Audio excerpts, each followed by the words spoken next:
Inner Sanctum Mysteries.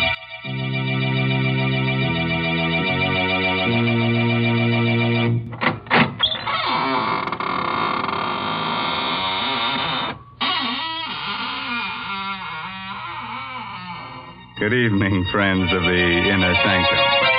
This is Raymond, your host at the squeaking door. Come in, won't you? Well, you're shivering. Cold? Oh. Well, don't let it throw you. Just remember that many are cold, but few are frozen.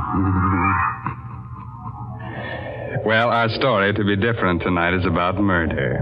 Murder and a clock. So, if you've got a little time to kill, let's do it now, huh? Yes, and when you leave the grocer, step next door to the clockmaker's shop and ask him for the Judas clock. If he doesn't have it on hand, just ask him to give you the works.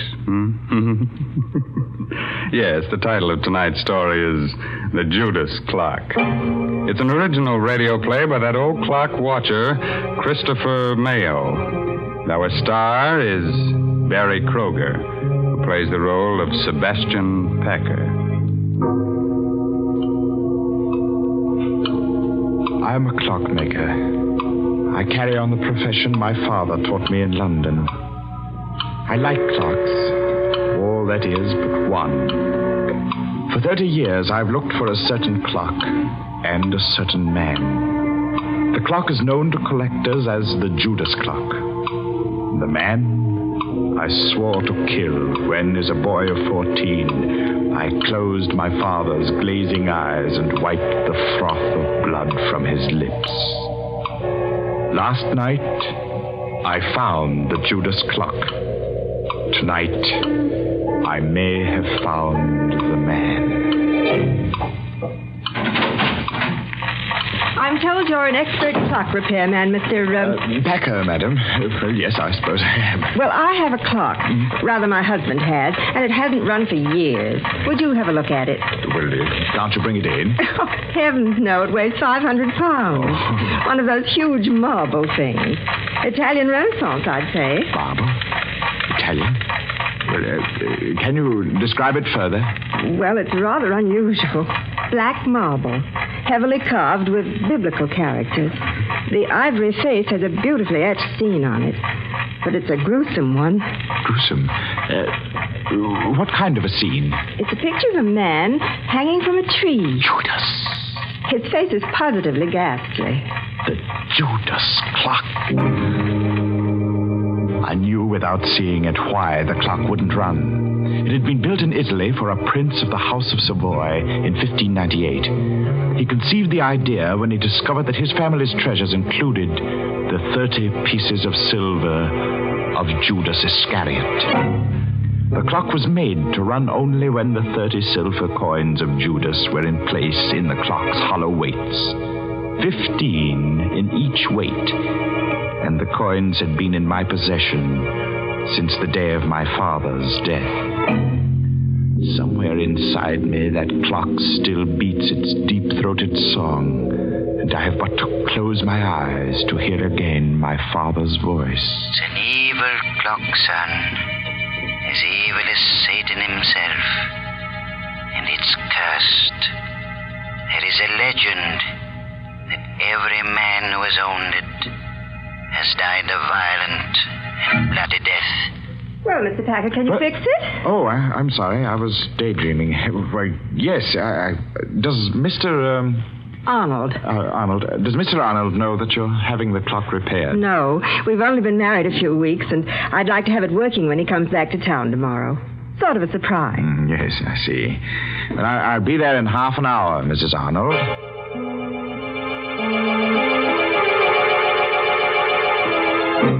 So last night, I went to the Arnold house and found the Judas clock again. I started to work. Foghorns from the East River sounded much as I remembered they did in London. And suddenly, I was back there on a fateful day, about a fortnight after the clock had been uncrated by my father. I was in the shop when the man from Scotland Yard stepped in. He walked straight to the clock and stared at it. Good afternoon, sir. Does the clock interest you? Very much. When did you acquire it? A cousin bought it at an auction in Italy, and I'm displaying it for sale and consignment. My name's Pettibone, Scotland Yard. I've been looking for this clock for a month. It was stolen in Italy. Stolen? Yes, Mr. Packer. And worse, murder was done. Afraid you're involved in a bit of something here. Murder? I'm taking possession of the clock in the name of the Crown. I shall never forget the look of horror on the detective's face a moment later. He laid his hand on the clock's carving, and it froze there, while his face drained white and his eyes bulged. He opened and closed his mouth soundlessly and crumpled to the floor with his hands to his throat. He was still and twisted and very dead. Mr. Pettibone had died of a heart attack the moment he took possession of the clock. I helped Father drag him into the stockroom. Father wanted time to think, so I went to my room. I dozed off only to wake hours later at the sound of angry voices. Well, Cousin Andrew, you've done me a fine turn, haven't you? I've told you I didn't mean to kill the old girl. It was an accident. Don't talk so loud. Boy will hear us. You killed her as soon as you learned she'd made out a will in your favor. Then when you thought it was safe, you sold all her furnishings and sent the clock to me to sell. Very well, I did. You're in it to the ears. I'll go to the police. And how will you explain poor, stiff Mr. Pettibone lying in your stockroom all this while? Besides, Timothy, there's nothing to fear now Pettibone's gone. He was the only one who suspected me. Now, you're the only one who knows. I'll crate this cursed black monster tomorrow, and you leave with it. And will you also crate Mr. Pettibone? I have a plan. Here, sit down in this chair, right here. I'll show you how we can solve the whole thing. My young heart beat with a wild dread as I listened. I could only see Cousin Andy's back, but I could see Father seated dejectedly in the chair near the Judas clock, his head in his hands. It was midnight. All the clocks in the shop began striking the hour, and louder than all the rest was the chime of the evil clock. If only then I'd known, I might have done something, but the slow strokes beat on. 8, 9, 10, 11, 12. And before my horrified eyes, the heavy marble piece leaned slowly from the wall and crashed across my father's back. And Cousin Andy stood facing my father as the clock crushed his frail form and choked him. He made pitiful little sounds, his eyes begging for life. And the murderer just stood, his back to me, and watched. Thundering sinners, you die hard. Cousin Andy ran from the shop crying for help. He would claim an accident. I raced into the shop. My father was dead. I choked back my tears, and I closed the poor, staring eyes. I took the coins of Judas from the weights of the clock and ran from the shop, the blood-stained pieces jangling merrily in my pocket.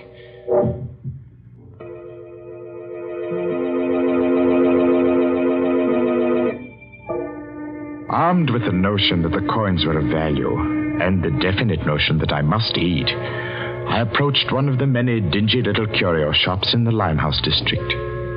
I stepped through the fog toward a shop where a dim light burned in the rear.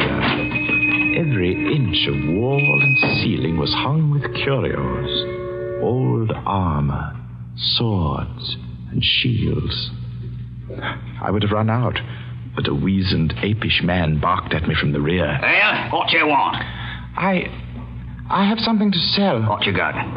I have the 30 pieces of silver that belong to Judas Iscariot. I'll twist this scrawny neck off you. Pulling me leg, eh? Oh, no, sir, I'm not pulling your legs, sir. Here they are. Silver, right enough. Where'd you cop them? Oh, I didn't steal them, sir. They belong to my father. A likely tale, that. Will you buy them? Buy him, he says. Buy him.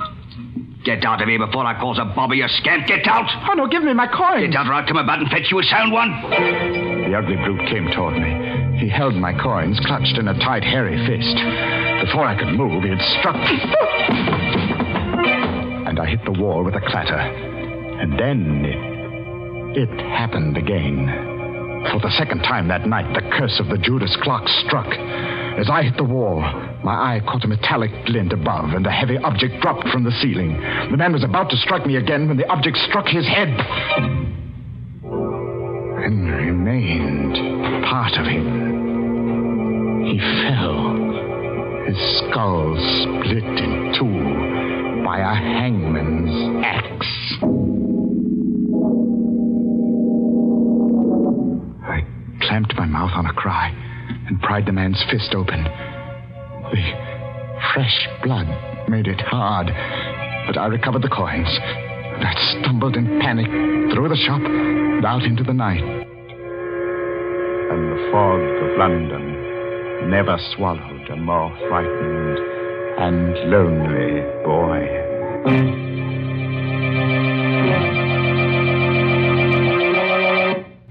That nasty fog swallowing a little boy.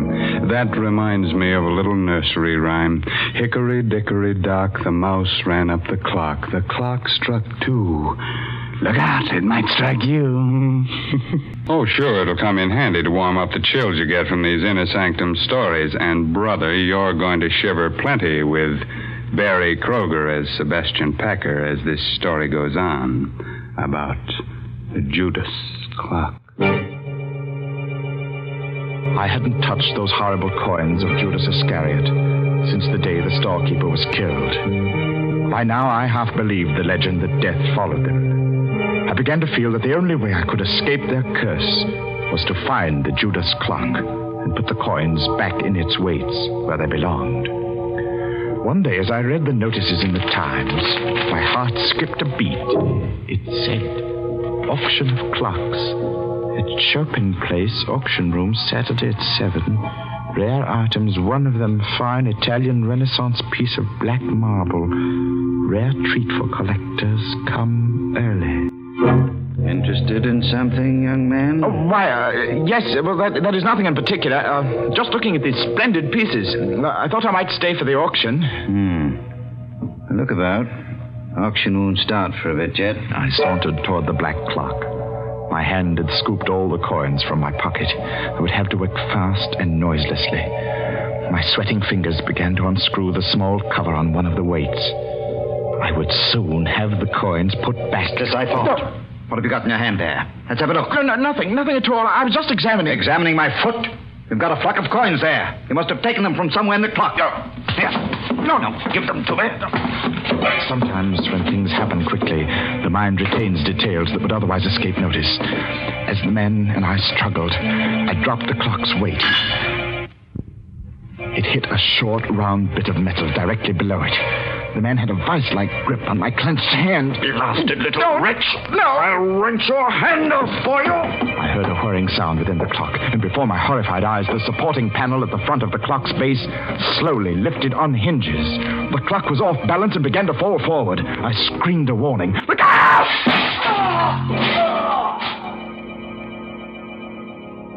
The auction man was dead, mashed to a pulp of bone and blood beneath the clock, as my father had been. I ran to the door and out into the street. I was right back where I'd started.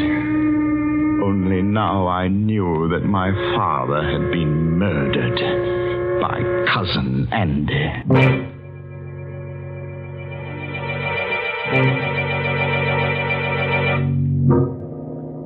I walked for miles, trying to pull myself together. I wandered aimlessly, or so I thought. But fate had traced my path before me, because I was startled to find myself staring into the shop window of a rare coin dealer named Megaroyd. I walked into the shop.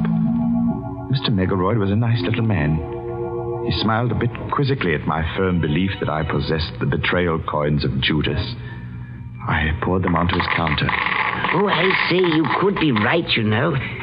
Oh, these are the right era. I say, suppose they are. Let me put a glass to them. Mr. Megaroyd, would they be worth a great deal, even if they weren't the... Well, let me see. Yes, gracious, yes, they should be worth a great deal as collector's items alone. Well, Mr. Megaroyd, I feel that there's something I should tell you about these pieces. They... Yes? Oh, it's not important. Oh, well, now, just a moment. I have a catalogue on this here in my show window. I'll fidget just a jiffy. The coins lay on the counter. I watched Mr. Megalroyd run down the aisle. As he approached the display window, his foot caught in an electric wire which lay across the floor. The lights went out, and I saw him pitch forward and... Mr. Megalroyd! Mr. Megalroyd!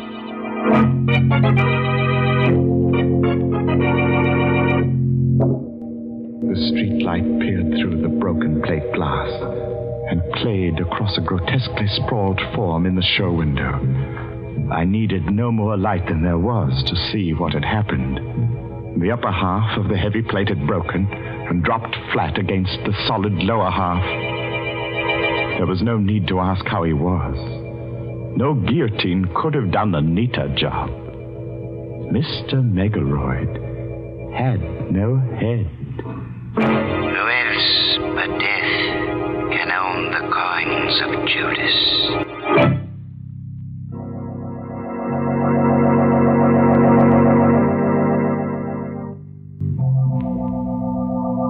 Tonight, I shall find out if Mr. Arnold is Cousin Andrew.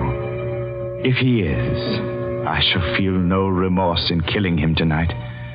Because while working to repair the Judas clock last night, I discovered how my father's accidental death had been well-conceived, diabolic murder.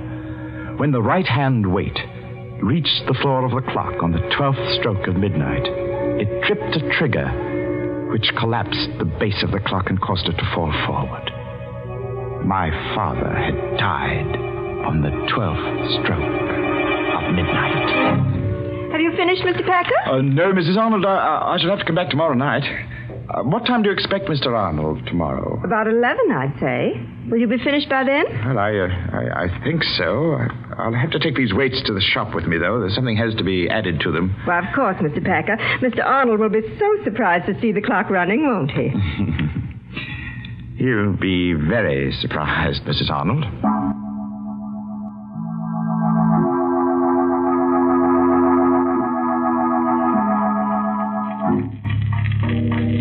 I've put the coins in their place within the weights. Not 15 in each weight, but 15 in one and 10 in the other.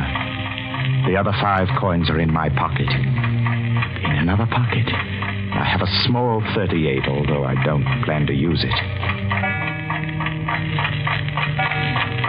8 o'clock, and I have a 30-year-old date to keep. Good evening. Oh, Mr. Packer? yes, but I'm closing now. I see you are. My name is Arnold. Just came in from Chicago. Sorry to spoil your little surprise. Or my wife's, rather. You surprised her instead? Yes. She had to confess. I wanted to go out, so she had to tell me about engaging you to repair the Judas clock. You don't want it repaired? By all means, I insist. It's a splendid idea. But what I came for, really, was to tell you that you and I have much to talk about. Oh, do we? Yes. But look, close your place and bring along whatever you need to fix the clock, and we'll talk about it at my place. I'm all set. Let's go.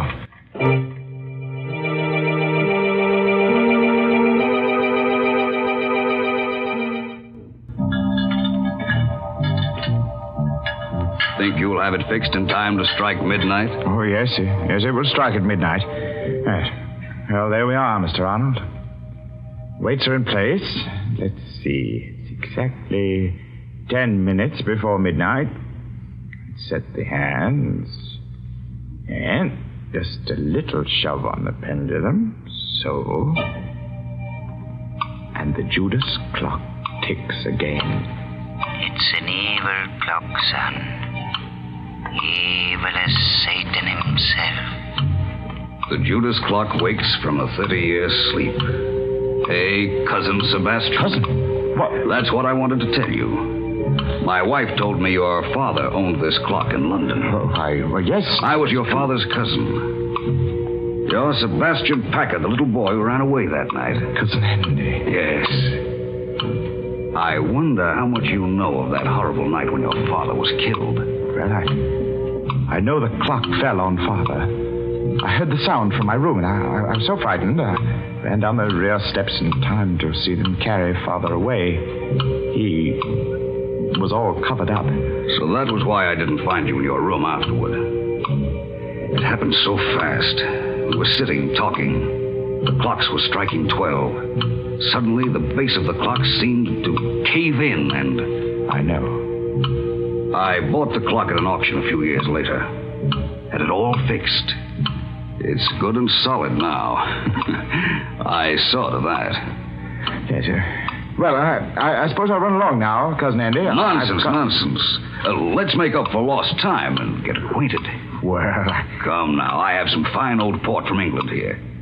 Sit down a while. No, not that chair. No? This one's a lot more comfortable. It's a funny thing. When you work with clocks, as long as I have, you get to philosophizing about time. That's so. How? Well, here I sit by the big clock, just as my father sat 30 years ago. You know how many seconds ago that was, Cousin Andy? No. Do you? Well, 315,360,000 seconds in 10 years. That'd be 9,460,800,000 seconds in 30 years.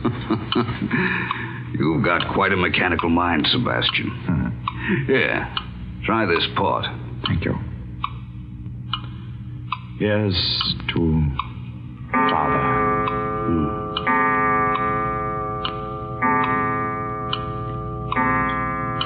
What's the matter, Cousin Andy? Are you ill? No. Your face is quite drawn, gray. Shut up.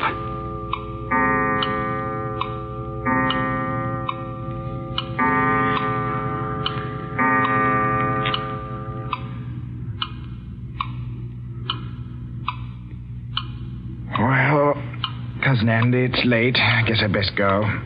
You know, you do look awfully sick. Oh, don't get up, old man. Sinners, Here, sit down and relax. Take my chair. It's the more comfortable. Why, you're shaking like a leaf. Now, just sit quietly. I'll see myself out. Thundering sinners, Good night, Cousin Andy. Oh, Sebastian. Get it off. Sebastian, in heaven's name. Poor Cousin Andy. You're choking to death. You die hard, too, don't you? It was just a matter of timing. I set the hand a minute fast and the weight didn't touch your clever little spring device till just now because it's lighter by 5 pieces of cursed Judas money.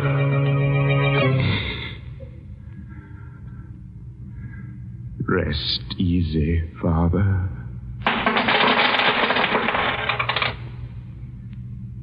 And he cast down the pieces of silver in the temple and departed and went and hanged himself.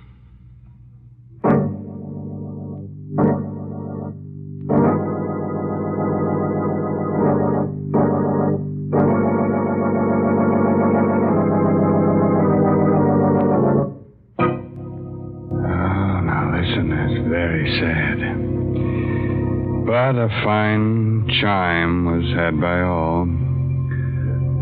Anybody want to buy a large grandfather clock? I'm in the market for a sundial myself.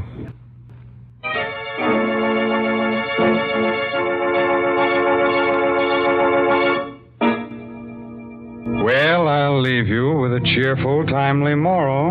Oh, that goes with tonight's story. No extra charge. Now, you can figure out how many seconds you've lived. All right, that's your pastime.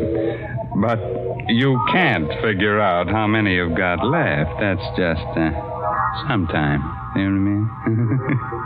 Well, I'll see you in just 604,800 seconds from right now.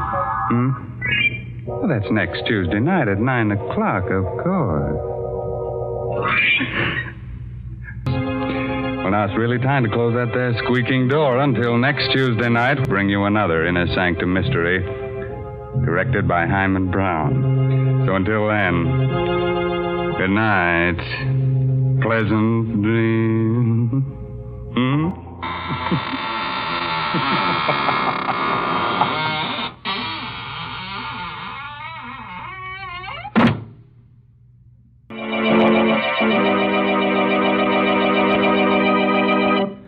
CBS, the Columbia Broadcasting System.